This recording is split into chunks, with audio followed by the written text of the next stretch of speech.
ಬೇಡಪ್ಪ ಬೇಡ, ನಮಗೆ ಕಬ್ಬಿನ ಜ್ಯೂಸ್ ಬೇಡವೇ ಬೇಡ ಅಂತ ಈ ಮಾತನ್ನ ಹೇಳ್ತಾ ಇದ್ದಾರೆ ಮೋದಿಯ ಅಭಿಮಾನಿಗಳು.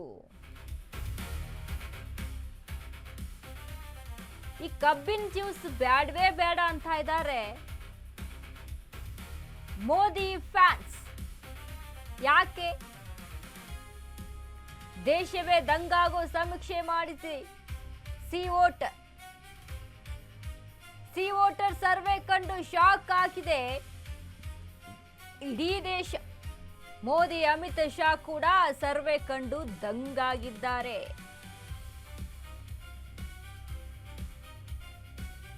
ಏನಾಗಿತ್ತು? ಕಬ್ಬಿನ ಜ್ಯೂಸ್ ಆರೋಗ್ಯಕ್ಕೆ ಒಳ್ಳೇದಲ್ವಾ?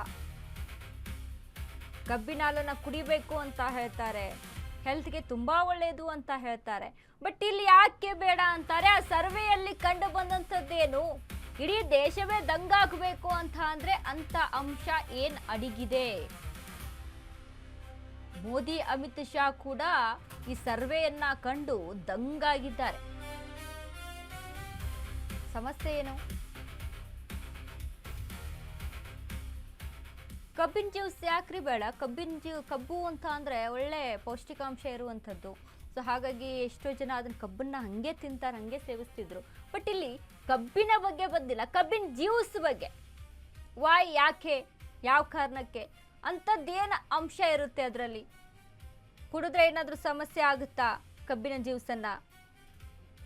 ಈಗ ಹಲವಾರು ಫುಡ್ಗಳ ಬಗ್ಗೆ ತಗಾದಿಗಳು ಬಂದಿದ್ದು ನಮಗೆ ಗೊತ್ತೇ ಇದೆ. ಈಗ ಇತ್ತೀಚೆಗೆ ಕಾಟನ್ ಕ್ಯಾಂಡಿ ಆಗಿರ್ಬೋದು, ಏನು ಕಬಾಬ್ಗೆ, ಚಿಕನ್ ಕಬಾಬ್ಗಳಿಗೆ ಕಲರ್ ಹಾಕುವಂಥದ್ದಾಗಿರ್ಬೋದು, ಇವೆಲ್ಲವನ್ನ ಕೂಡ ನಾವು ಗಮನಿಸಿದ್ವಿ. ಅಂದರೆ ಆಹಾರ ವಿಚಾರಕ್ಕೆ ಸಂಬಂಧಪಟ್ಟದ್ದು. ಈ ಕಬ್ಬಿನ ಜ್ಯೂಸ್ ಯಾಕೆ ಬೇಡ? ಸಿ ವೋಟರ್ ಸರ್ವೆಯಲ್ಲಿ ತಿಳಿದು ಬಂದದ್ದು ಏನು? ನಮ್ಮ ಕಾರ್ ಬೈಕ್ಗೆ ಕಬ್ಬಿನ ಬೇಡ ಅಂತಿದ್ದಾರೆ ಜನರು.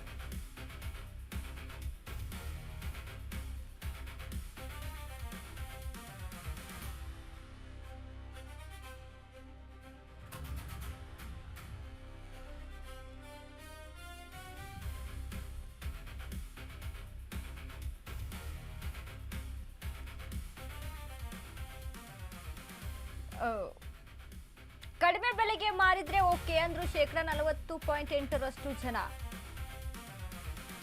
ನಮ್ಗೆ ಗೊತ್ತಿರ್ಲಿ, ಯಾವ ಪೆಟ್ರೋಲ್ ಇದ್ರೂ ಓಕೆ ಅಂದ 25.9% ಜನ. ಆದ್ರೆ E20 ಪೆಟ್ರೋಲ್ಗೆ 27% ಜನರ ಬೆಂಬಲ ವ್ಯಕ್ತವಾಗ್ತಾ ಇದೆ. ಎಸ್, ನಮ್ಮ ಕಾರ್ ಬೈಕಿಗೆ ಕಬ್ಬಿನ ಬೇಡ ಅಂತಿದ್ದಾರೆ ಜನ. ಸಿ ವೋಟರ್ ಸರ್ವೆ ವೇಳೆ E20 ಪೆಟ್ರೋಲ್ಗೆ ವಿರೋಧ ವ್ಯಕ್ತವಾಯಿತು. 53% NDA ಬೆಂಬಲಿಗರಿಂದಲೇ E20 ಪೆಟ್ರೋಲ್ಗೆ ವಿರೋಧ ವ್ಯಕ್ತವಾಗಿದೆ. E20 ಪೆಟ್ರೋಲ್ ಬಳಸಿದ್ರೆ ಮೈಲೇಜ್ ಕೂಡ ಬರುವುದಿಲ್ಲ, ಗಾಡಿ ಎಂಜಿನ್ ಕೂಡ ಹಾಳಾಗುತ್ತೆ, ಹೀಗೆ ಹಲವಾರು ರೀತಿಯಾದಂತಹ ಸಮಸ್ಯೆಗಳು.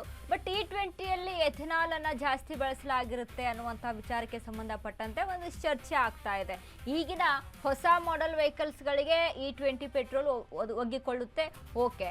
ಬಟ್ ಹಳೆಯ ಗಾಡಿಗಳಿಗೆ ಈ E20 ಪೆಟ್ರೋಲ್ ಒಗ್ಗಿಕೊಳ್ಳೋದಿಲ್ಲ. ಇದರಿಂದ ಎಂಜಿನ್ ಸಮಸ್ಯೆ ಬರುತ್ತೆ. ಹೊಸ ಗಾಡಿ ಇದ್ರೂ ಕೂಡ, ಅಥವಾ ಏನೋ ಚೆನ್ನಾಗಿದೆ ಎಲ್ಲ ಗಾಡಿ, ಏನು ಸಮಸ್ಯೆ ಇಲ್ಲ ಅಂತ ಅಂದ್ರೂ ಕೂಡ ಸಮಸ್ಯೆ ಅಲ್ಲಿ ಕಂಡು ಬರ್ತಾ ಇದೆ. ಹೀಗೆ ಏನು ಅರ್ಥನೇ ಆಗೋದಿಲ್ಲ. ಅದರ ಸಮಸ್ಯೆ ಈ ಪೆಟ್ರೋಲಿಂದಾನೇ. E20 ಪೆಟ್ರೋಲ್ ಎಲ್ಲ ಗಾಡಿಗಳಿಗೂ ಸೂಕ್ತವಲ್ಲ ಅನ್ನುವಂಥ ನಿಟ್ಟಿನಲ್ಲಿ ಚರ್ಚೆ ಕೂಡ ಆಗ್ತಾ ಇರುವಂಥದ್ದು. ಹಾಗಾಗಿ ಒಂದಿಷ್ಟು ಜನ ವಿರೋಧವನ್ನ ವ್ಯಕ್ತಪಡಿಸಿದ್ರೆ, ಒಂದಿಷ್ಟು ಜನ ಓಕೆ, ನೋ ಪ್ರಾಬ್ಲಮ್ ಅಂತಿದ್ದಾರೆ. ಈಗಿನ ಹೊಸ ವೆಹಿಕಲ್ ಅನ್ನ ಖರೀದಿ ಮಾಡೋದು.